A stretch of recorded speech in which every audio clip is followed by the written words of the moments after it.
Celebrating 5 years on YouTube, this is Teal Town After Dark.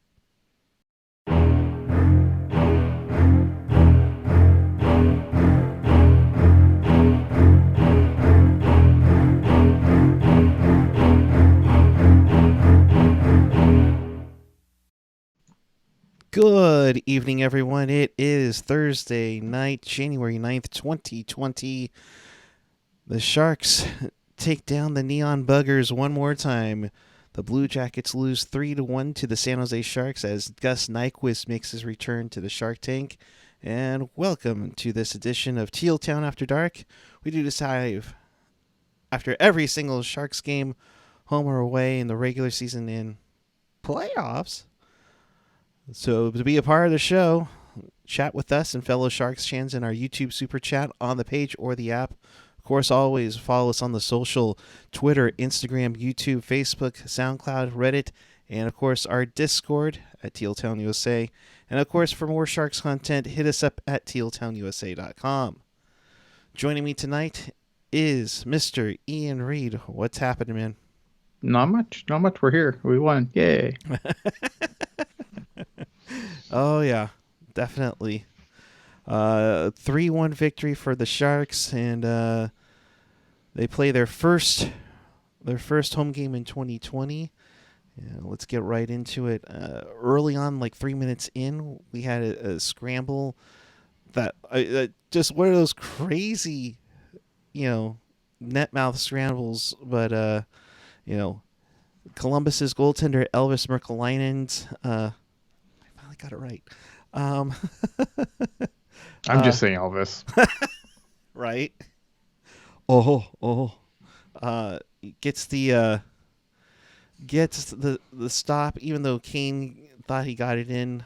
And of course, nothing really in that first period early on, except for maybe a very questionable phantom slashing call on Joe Thornton. But first period, it was all right. It was all right. I thought the Sharks. I thought the Sharks had it, like, as far as first periods go, as far as like with everything that's happened in the last couple of days. I don't think you could have played a much better first period, all things considered. Right. Of course you'd want to get something on the board, but I thought, all things considered, I thought that look, you saw the opposing goalie have to actually make some pretty decent saves. And I felt like in the last couple of games, you didn't really see that as much. So, especially the St. Louis game, we had Kuhre on, even, we kind of all agreed that Binnington didn't really have to make any big saves. Whereas in this game, and maybe it's just because of the way Elvis plays the position too. Maybe, I think he's a little more of an athletic goalie. So maybe, he's going to make some saves look bigger than they are. Nabokov used to do that a lot too, where he used to make some really routine saves look ridiculous because of the way sometimes he played the way he played the position. But no, I thought, there was a couple times where Columbus, the Columbus goaltender had to make some really, really big saves. And I thought there was a lot to like about that first period, even, score being nothing aside. Yeah. I thought they played a lot. They played well. They outshot Columbus very high for them in the first period, 14-12 in the first period there. Columbus having that one power play didn't do anything, but definitely I thought they played their game pretty well, despite no Logan Couture for 6 weeks. Mm-hmm. Everybody's talking about Tomas Hertl now assuming the number one spot in the center. What did you think of Hertl this evening? I thought he was great. I've kind of seen Hertl's line as the top line for the most part this season when he was the center. Like, I always kind of considered that. Maybe I'd have to go back and look at, like, probably the lines that they drew, but I always kind of looked at that as the first line really going into the season. So I think Right. It wasn't really Hertl that I was worried about having to go back to center, because I think Hertl's a good center. I think he can be effective on the wing, and I think that when he got moved to wing initially, he was still kind of recovering from that ankle injury, and I think that helped him a little bit, where he didn't have to, center the center ice position is there's a lot to it. There's a lot that people don't realize that goes into playing that position as far as your own positioning. It's there's a lot going on when you're playing center. And I think that moving him to the wing allowed him to simplify his game a little bit. And I thought that he benefited from, again, when you have someone like Joe Thornton feeding you the puck, Joe Thornton maybe not having the season we'd all like him to have, but of late, he's kind of come on a little bit in the later stages of the season here. So I thought that helped Hurdle a little bit, kind of get him going again. But the dude's a center, and I think that I wasn't worried about Hurdle stepping in. It was what was going to happen behind Hurdle as far as like who was going to play the center. That was, I think, the concerning part for me. And so far, everything worked out. Yeah, I mean, so far so good. I mean, I really thought they played a really solid game overall tonight. And then they got things going in the second. 101, Kevin Labanc uh, gets one off the rebound. I thought really, I don't want to say dirty, but, it's one of those ones. It's not a fancy play. It's nothing. It's picking it up off the rebound. Banks at home, early in the period, Yeah, starts getting it's a that going. garbage goal, but you have to. It's a garbage goal, but you're definitely cleaning up the garbage there. But it was the way. How do I describe this better? Because I mean, it was a garbage goal, but the way that he was able to just, because Werenski's a really good defenseman. He's usually pretty aware of what's going on the ice, and to take advantage, like he kind of lost the play for just a second, Right. and Kevin Labanc did a really good job of capitalizing on that, because I mean, you could probably get a little. You could have probably got a little battle, and it might have been interference, but you'd probably get away with it at that point. Yeah. But really, he kind of caught Werenski a little bit flat-footed and was able to put that goal in, and that's the kind of plays that you're going to need, because we've talked a lot about how the offense for the Sharks hasn't really come easy this year. So it's plays like that sometimes, those are the kind of plays where you really need to take advantage, and it was and we've seen the Sharks Right. not take advantage of those opportunities in previous games. So it's good to see that the Sharks were able to take advantage, because I thought that the Columbus goalie Elvis. I'm not gonna try to say his name. He I thought for he gave him a pretty good performance tonight, and I thought he definitely He's I thought definitely he gave his team a decent chance to win this game. and he's definitely giving them a chance to stay in the playoff race Yeah. over in the East. I mean, he looked really solid in both of these games. Yeah, he lost both of them against the Sharks, but he made those routine saves that honestly, with Corpusalo out for Columbus, I mean, that's a huge boost for them to keep it going. And they had that big old point streak going for the longest time. And part of it is, from him. So Mhm. moving along, we got Shimmick that took a hooking call from former Shark Gustav Nyquist. Uh, Soft. yeah, I was like, okay, is that hooking or is that holding the stick by Nyquist? And sure enough, 13-19 Nyquist takes a 13-19 Nyquist goes off for a hooking hurdle, and then I thought that was soft. It was just that was a bad call and then a makeup call, in my opinion. I thought both penalties were pretty soft. makes me wonder if there was that classic league mandate. Oh, watch the stick penalties here, going to the referees. But sure enough, 9 seconds into the power play, Joe Thornton grips it and rips it for his second of the season. Uh, EK65 with like the little bit of a head juke that kind of stalled the defenders, and Goodrow with the assist on that. What did you think of Jumbo? Getting on the board. Well, I mean, he couldn't tie the season with Pekka Rinne for goals, so he had to do something. Oh yeah, no kidding, right? No, it was a nice shot. Obviously, Joe Thornton has a shot. He probably could have stand to use it a few more times over the course of his career, but um, I mean, look, again, it was a nice play. It was solid play by Carlson to really set that up. And look at the Sharks. The Sharks are the most dangerous when they can really get their cycle game going. And the Sharks had possession of the puck in the offensive zone like for significant amount of time to set up that play. And so I mean when you can control the puck like that, good things are generally going to happen, and they did in this situation. Yeah, and they had Mark Edward Vlasic mic'd up tonight, and not to encourage it from the classic days where fans would be shooting, would ask to shoot, but I love this clip here from Vlasic. I've realized every time you yell at a guy to shoot, he scores. It's happened, yeah. So I don't know why you don't do it all the time. I hate Vlasic. Just he's chirping at EK65. You gotta love that. But so I don't know if it's an Erik thing with the K. So maybe me and Landy can get on it about shoot. You can shoot to try. I mean, whatever it takes to get the Sharks going, or especially Jumbo going. Unfortunately, the Jackets would get one back. Sonny Milano gets one. Kind of off of a Burns turnover there to spoil Dell's chance at a shutout at 18-12. Well, you see, here's the thing, right? Like I know, and look at Brent Burns can't turn over the puck like that. No. The problem with that play though is that Aaron Dell should have moved the puck to Dylan, who was on the other side. If the puck goes the other way, because look at yes, Brent Burns is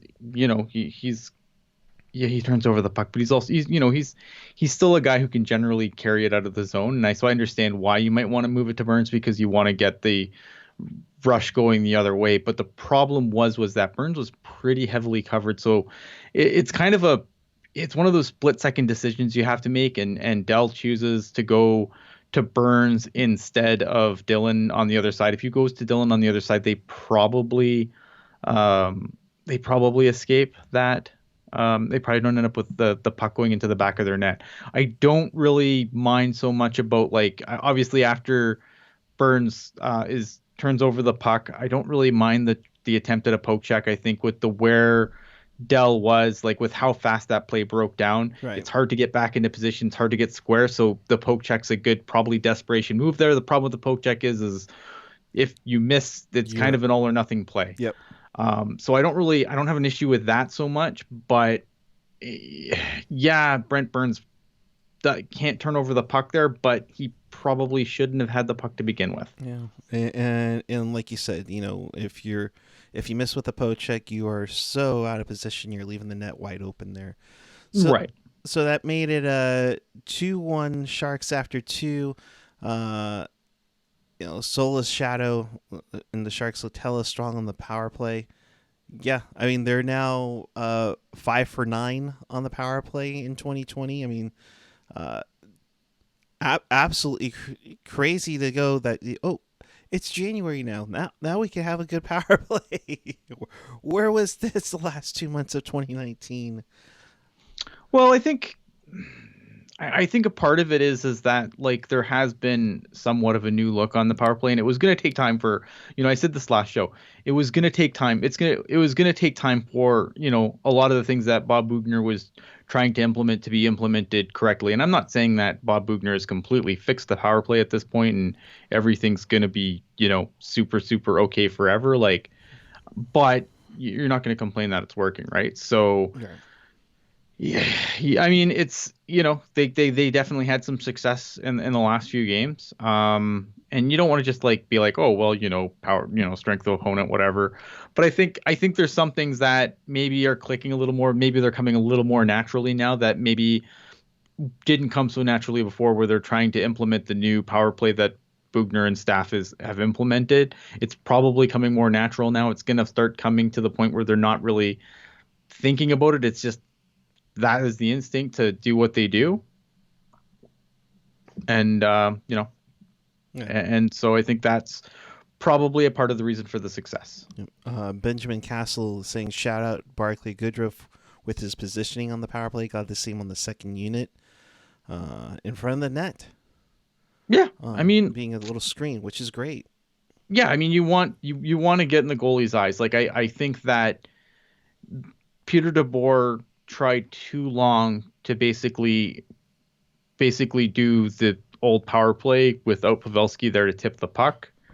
Um, but you still want to be in the goalie's eyes. I mean, if you can still, if someone can get a random tip on a puck, like they're not going to do it as well as Pavelski did it. But if you can still be in front of the net, like, the goalie, if he can't see it, he might not stop it. The problem with a lot of the shots for the power play under Peter DeBoer was the goalie was seeing a lot of these shots coming from the point, and you're just not going to beat a goalie like that. Right. Like if a goalie sees the puck coming from the blue line, guess what? An NHL goalie is probably going to stop it. He's got a point, folks. Getting some love in the chat for Suomela. What did you think of him being on the second line tonight? I think Suomela, like he's a guy that I don't understand why. I don't understand what the coaching staff doesn't like about him, because he was a guy that got pulled out of the game. Like he played a really good game in Detroit, and then he got pulled out of the lineup. And I thought he should have remained in the lineup. I think he made a good case tonight for staying in the lineup.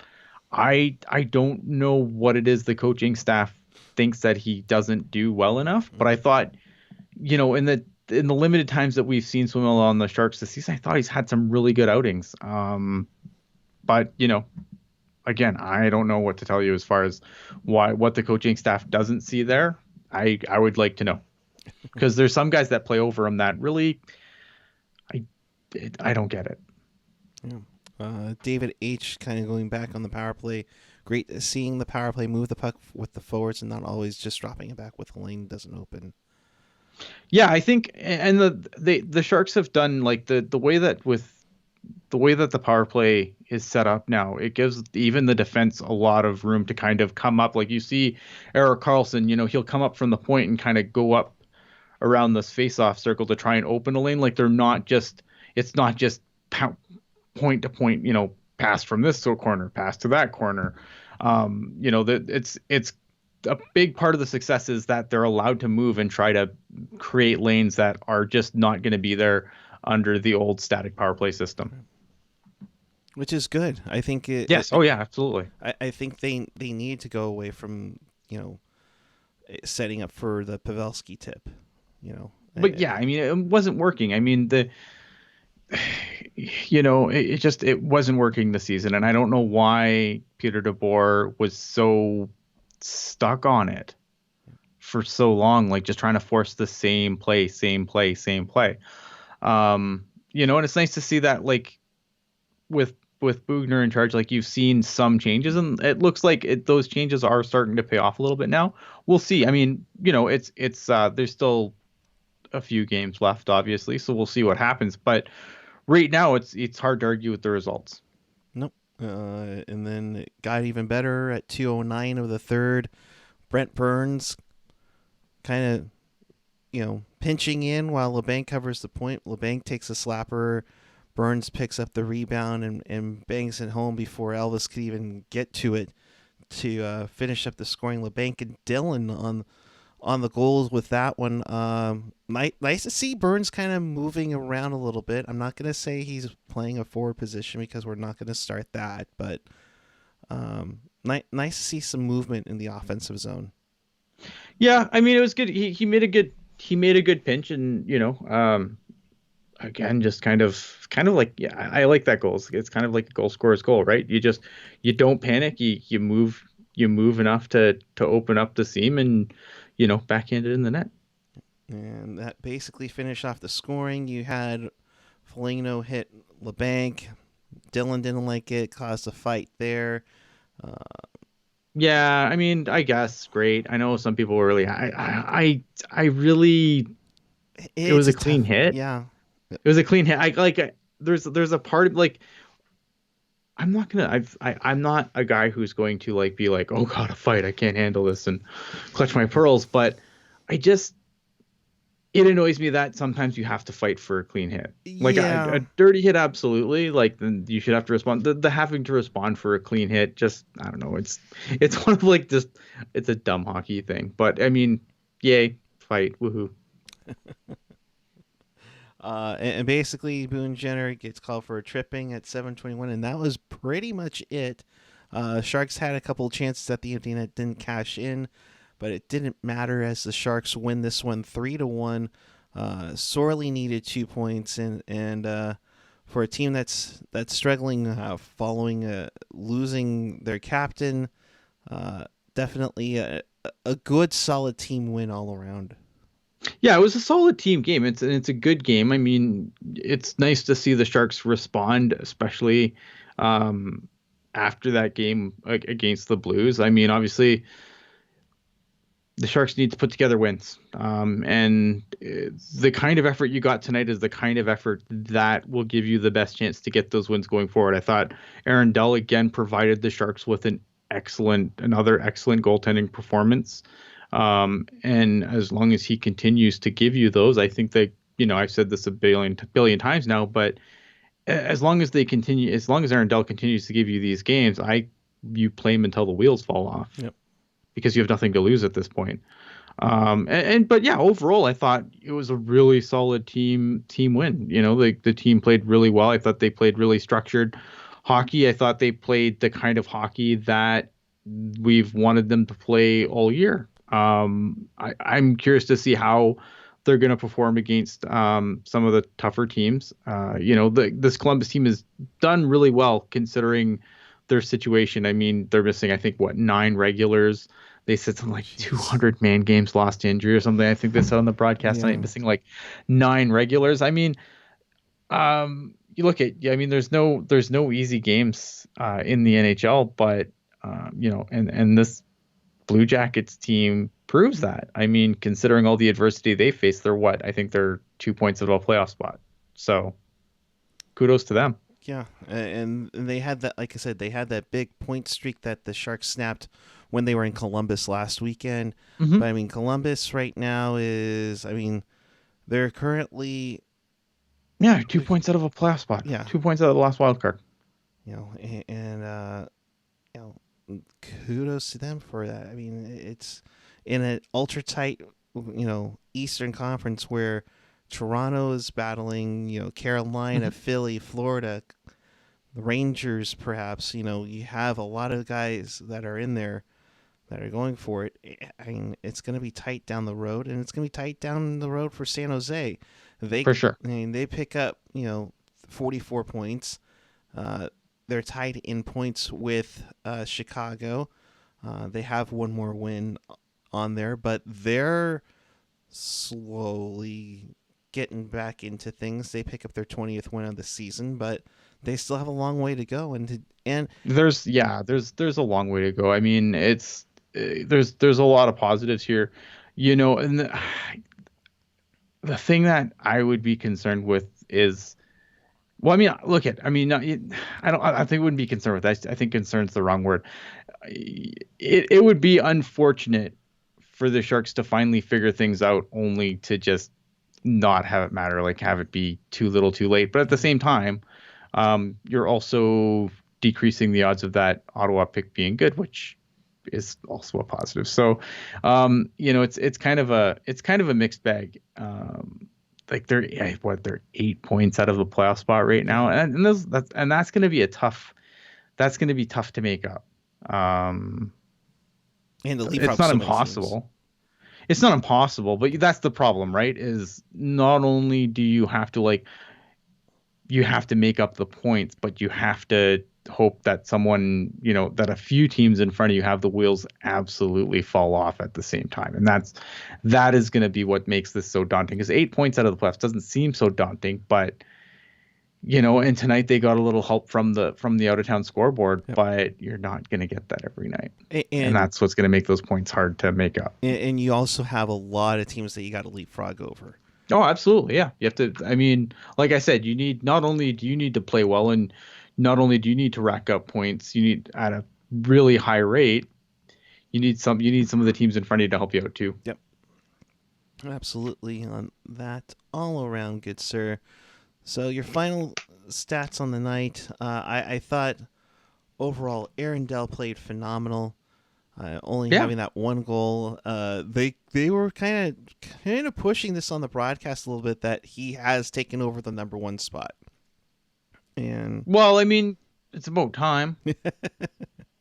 Really, I mean, I was looking at I have his record today since the coaching change, and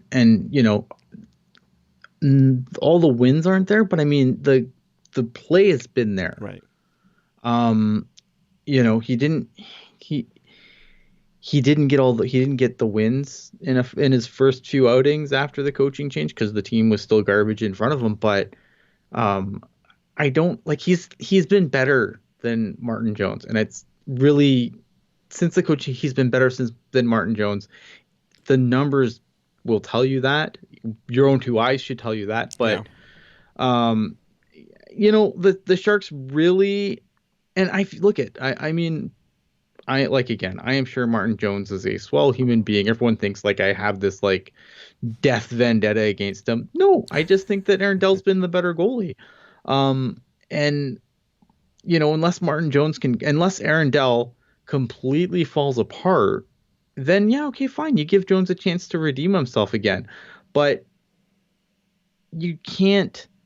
How many points are the Sharks gonna give away if we have to be fair to Jones? Quote unquote fair to Jones, right? Like Jones has had opportunity after opportunity to be the guy, and in the games that he's played, he hasn't other than that last game he played, he hasn't been terrible, but he hasn't been. The steadiness you're getting from Dell is just he's given you a better work rate. And until that changes, they need to ride Dell because at this point, wins all that matters. It doesn't matter who makes more money. That's a problem for the offseason. Yep. There's people talking about a Jones buyout. Sure. And as well they should. Yeah. But Aaron Dell, 30 of 31 with a .968 save percentage. He had a great night tonight, indeed. You definitely seen the tide turn on the time on ice with the defense. Mario Ferraro, who was up there a lot, now getting 1303. Shimmick, Vlasic, and Dylan, 16, 17, 18, and then Burns and Carlson are 25, 26.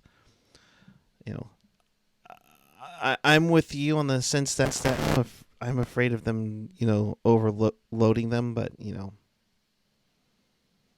Yeah. Kane did 22 minutes tonight. I mean, some guys are going to have to play more minutes to get. Yeah. They're going to have to play more minutes.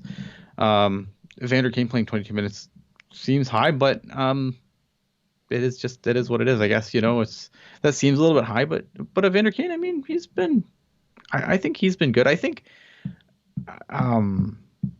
Evander Kane, looking, because obviously I've been working on these on the selling the Sharks series that I'm working on, and really looking at it, Evander Kane probably has, for value, probably the best deal on the team, considering the age of when it expires. Spoiler alerts for my article, but Kane probably for value probably has one of the best value deals on the team. He's about middle of the pack for guys in his money making range, and unlike a lot of these other guys where their contracts end and they're mid late 30s to just late 30s, his contract's up when he's 33. It's probably out of the long-term deals, that's maybe the one that Doug Wilson got right.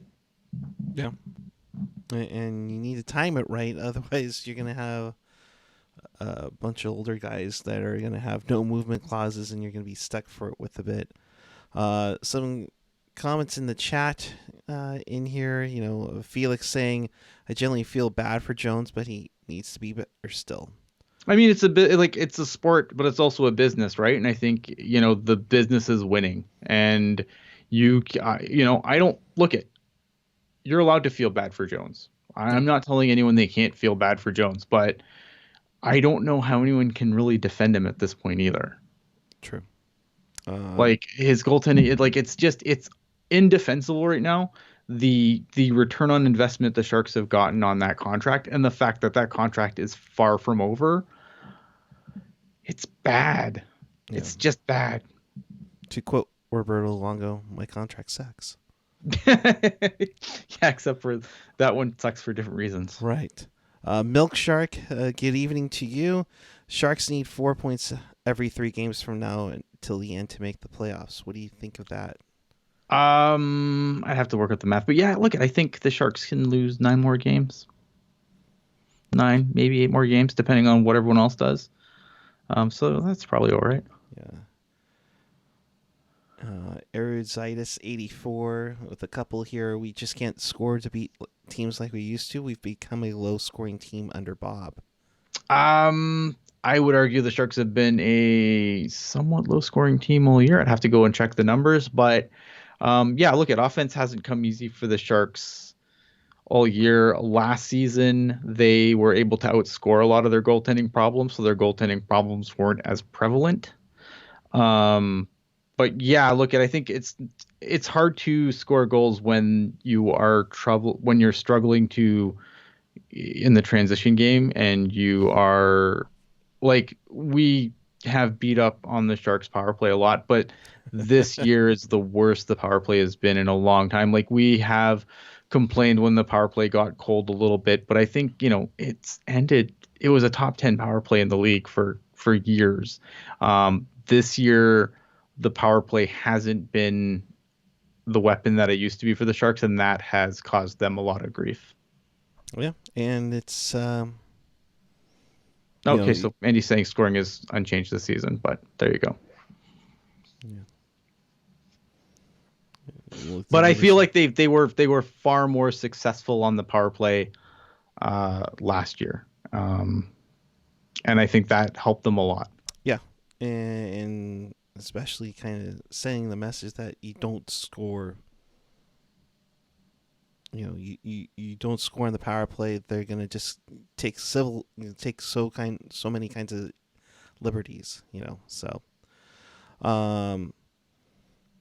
so let's see. Yeah, I mean that's pretty much it on the night there. I mean the Sharks go 1 for 3 on the power play, so they're now 5 for 11 on the man advantage in 2020. 6-4 in the favor of the Blue Jackets in giveaways. The Sharks blocked 21 shots, so that's definitely helping things out. AJ saying doesn't help that the Sharks are also giving a lot more high danger chances this season. So yeah, so they get their 20th win. They're at 44 points. They are now they are 8 points out of a playoff spot, and happy birthday, Martin Jones! You turn 30 tomorrow, and boy howdy, it's been a rough year for you, man. And hopefully the move on. Yeah,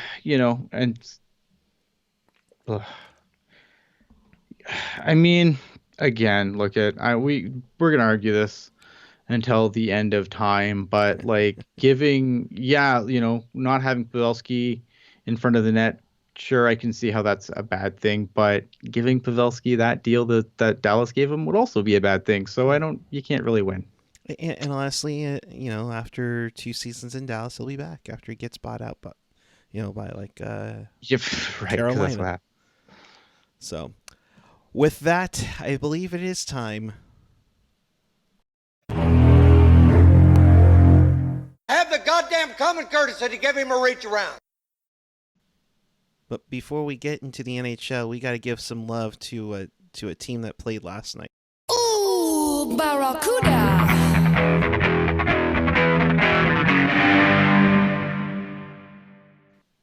I mean, when you win a game 9-0, I think it deserves some love. Yes. The only downfall to the Barracuda doing 9-0 last night is the prospects are all of a sudden awesome again, and we should call everyone out. Yeah, I mean, Gambrell had a 4-point night in that win.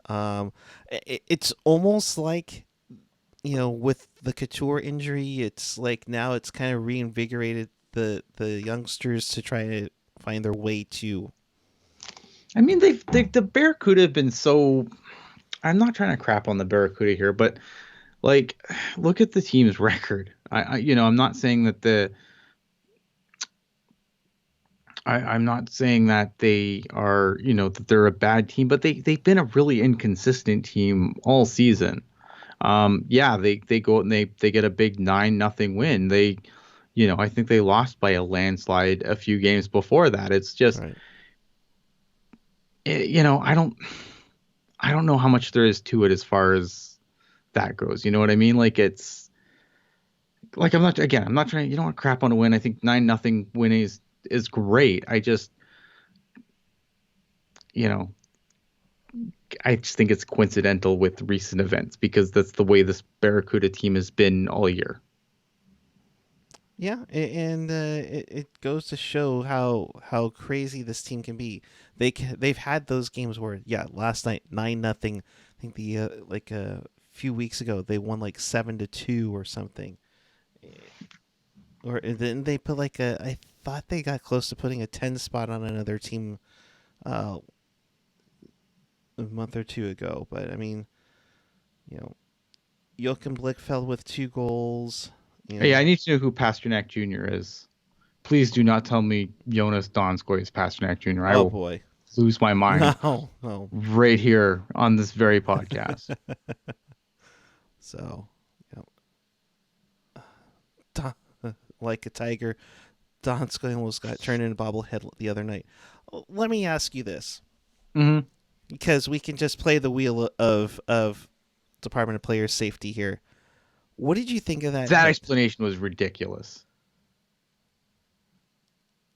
I mean, I almost want to compare it to the Torres hit on Stoll years ago in the playoffs. And it's like, you call nothing? There was shoulder to head contact. Yeah, I didn't like that explanation on that. I don't know. I mean, whatever. The Department of Player Safety is a joke. We all know it. That whole thing was ridiculous, I think. But yeah, I don't know. I don't agree. I think that should have been easily a suspension. But guys who used to be goons in the NHL disagree. So what do I know? And that's the thing that just bugs me. It was George Peros. I didn't even think Pronger was in there a long time ago. It's the wolf in the henhouse, right? It's like, where's the rocket though, bro? On there, it makes me sense. It is what it is. Yeah, let's get to tonight's action. David Pasternak with a hat trick leads the Bruins over the Jets 5-4. Thank you. That helps the Sharks a little bit. This doesn't help. Montreal falls again, losing to the Oilers 4-2. Believe it or not, McDavid nor Draisaitl scored a goal in this game. In Tampa, the Desert Dogs get shut out by the Tampa Bay Lightning 4-0. Last 2 games for the Lightning, 13-2. Very nice. Yep. In Florida, the Panthers beat the Canucks 5-2. In this one, former Shark Mike Hoffman with his 16th goal of the season. That one. In Manhattan, Panarin hits the 60-point mark as the Rangers beat the Devils 6-3 in this one. In St. Louis, the Blues 5, Sabres 1. What happened to the Buffalo Sabres? Did the Sharks break them early on? They're just a funnily built team. I don't know. Jack Eichel is not as good as Connor McDavid because he can't carry the whole team on his back. Well, I mean, maybe if Eichel had a Draisaitl, then maybe things would go different in Buffalo. But for a lot of flack that Jack Eichel gets, Jack Eichel is probably, his back's probably pretty sore from carrying that team around. Well, yeah, Eichel gets his 27th goal, but wasn't enough in this one. Pekka Rinne becomes the 7th goalie to score a goal in the NHL. He does it in a 5-2 win over the Chicago Blackhawks. Uh, he joins, I think a couple others, including Nabby, to be, one of the few non-North American goaltenders to actually do it. So Duchesne gets his 10th, Benito gets his 14th, and of course Rene gets his first NHL goal. One that doesn't help either way for the Sharks. The Flames win 2-1 over the Minnesota Wild. Former Shark Alex Stalock gets the loss in this one. Johnny Gaudreau gets his 12th of the season. Yeah, Gaudreau seems like he's finally starting to heat up a little bit. So Yeah, be interesting to see what the Flames do going forward. yeah. Kings score 4 goals in the first period to jump on the Golden Knights 4-0. But then after that, the Golden Knights would outshoot the Kings 35-5. Wasn't enough as the Knights go down to the Kings 5-2. I just feel like I need to go to. Yeah, since I saw the Sharks are the Golden Knights are getting Sharks-esque goal, like early this season Sharks goaltending. They're since the new year. Both have been sub 900. Marc-Andre Fleury and Malcolm Subban have been sub 900 goaltenders. And yet they've been fighting for first place in the Pacific, which is mind-boggling. In Anaheim, Corey Perry's return to Anaheim is sidelined because he's suspended. Yep. Yep. But doesn't help that the Sharks' next opponent shuts out the Ducks 3-0. Gurianov, Radulov, and Hintz get the goals for Dallas in this one. And that is it for your wraparound on this night. So now, the return we've been waiting all season for. Joe Pavelski comes back to San Jose on Saturday night. This should be an interesting one. Yeah, I mean it's going to be a big game. The Stars have so far, they've been doing well in their trip so far. So it's going to be another team that's coming in with some momentum. Obviously, I think Pavelski's going to want to show the Sharks that they screwed up by not signing him. Pavelski's going to want to come in here and shut loudmouths like me up. And, we'll see what happens. I mean, it's going to be a good game. It's going to be probably a little bit of an emotional game. And I think that, again, Pavelski's going to come in here and he's going to want to put on a show. So Sharks are going to have their work cut out for them for sure. Yep. AG commenting on what Burns said on Couture's absence. Quote, "It's a good time for other guys to step up. It's tough when you lose a guy who does everything." Yeah, for sure. I mean, Couture and Hurdle are your 1 and 2 guys on this team. And losing one of them is very problematic very quickly. The Sharks held their own tonight, but this is the first game of, in the next 6 weeks. They're going to have the work cut out for them. Yeah, and it's going to be interesting to see what that goes on from there. So if you haven't already, thumbs up us. Wait, there you go. Hit that subscribe button. Hit that notification bell. That'll tell you when we go on the air. We do this after every single game. We want to thank the 1,900 of you that have subscribed to the YouTube channel. We are on the road to 2,000, and we are on the road to 5,000 on Twitter. So tell your friends to join us. Always a good time in here. So let's get at it for Saturday night. We've set you up for there. So with that, your final thoughts and where the people can find you, Mr. Ian Reid. At Ian Blogs Hockey on the Twitter machine. Again, keep an eye out for my series, which some people probably get on my case for now that we've won a couple of games. Be like, you're so negative. You're so negative. But How I am dare working on you? a series called Selling the Sharks, is looking at the Sharks roster players, basically trying to figure out, how movable they are, what you might be able to get in return, and if you should move them at all. I've got the next part is going to have a group of forwards, and that should be very, very soon. And then I'm hoping to have by the end of next week, the whole series should be out for you all to read. Cool.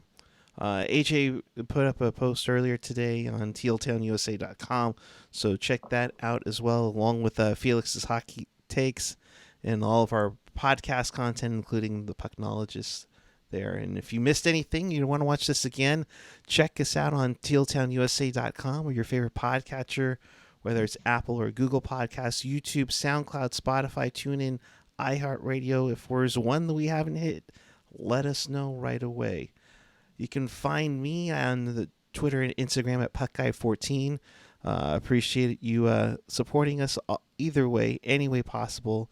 But just find a way to tell your friends we love to keep this thing growing here. Absolutely. When asked how Dell was stabilized the Sharks goaltending, Bugner made sure to mention Jones. I like the way our goalies are trending, but Deller's definitely doing a job of finding a way to win. And I do have 2 questions for you before we get out of here. Okay. What do the Sharks do with Dell now? Is he just bringing up his trade bait?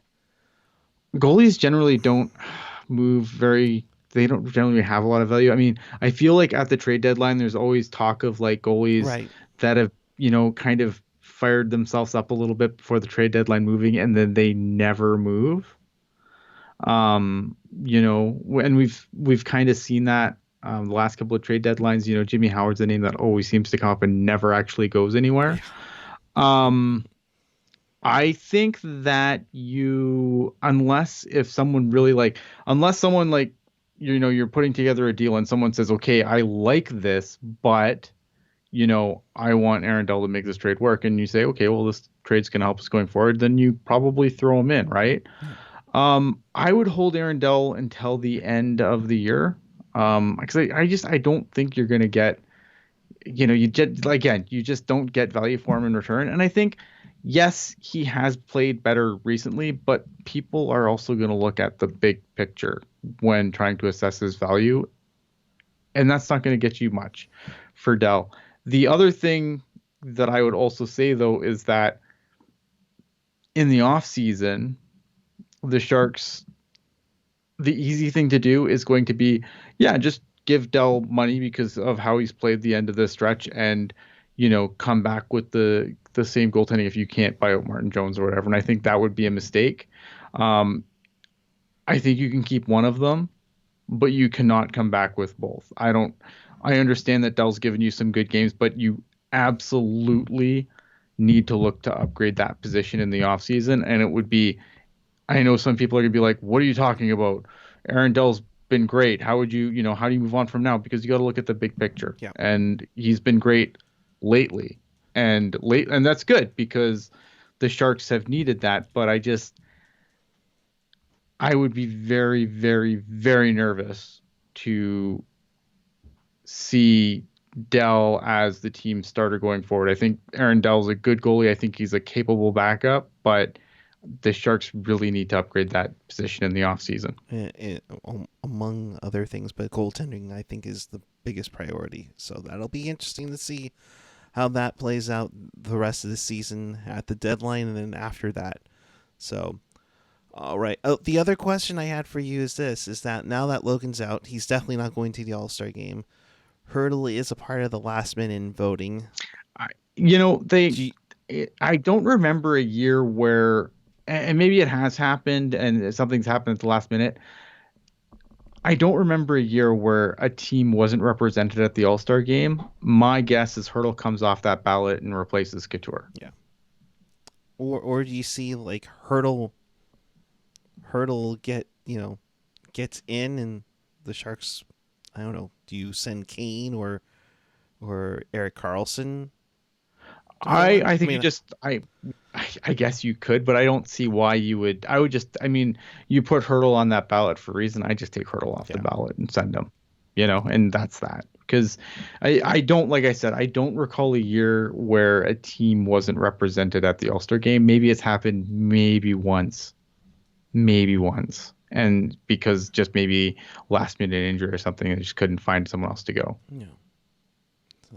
And I know every team has to be represented, but it's like sometimes I think it was Montreal. I think Last year, I think Carey Price was supposed to go, but he couldn't because he was hurt, and I think that was like the lone exception because it was a last minute thing. So Yeah, I like I said, I don't recall a player. I don't recall an All-Star game in the that I've witnessed where a team wasn't represented. I don't remember it ever happening. It might have happened once, but very rare. Kempe got 2 goals tonight. Doesn't make the 3 stars. Yep, they were in Vegas, all right. So Well, yeah, I mean, here's the thing, right? Again, yeah, they lost by 3 goals, but they also outshot they dominated the Kings for 2 periods after that. So, maybe I didn't watch the game, so I'm not gonna I'm not gonna try and pick apart their star selections. I know sometimes their star selections they just like to troll people with them. I mean, Ryan Reeves got a star for doing absolutely nothing in a game, just because they knew it would piss off Sharks fans. I don't know. I didn't see the end of the game, so I don't know. But obviously, they pretty much ran the show for 2 periods after that one. yeah, just didn't get anything to make it interesting in the end though. So Ian, as always. Oh, go ahead. Oh, just in 2018, the John Scott fiasco meant Arizona didn't have a representative. There you go. Yeah, there you have it. And again, but that is the exception to the rule, not the rule. Right. So, Ian, thank you as always. Appreciate it. To all our viewers, thank you, our listeners as well. Appreciate it. We'll be back with you following a very special night in the South Bay. Of course, the Niners play at 1:30 locally. The Sharks will play at 7:30 with the return of Joe Pavelski on open water Jersey night. Yeah, that's right. Standing room only tickets are starting at $75 plus fees. That's just crazy. So with that, we'll get out of here. We thank you for watching.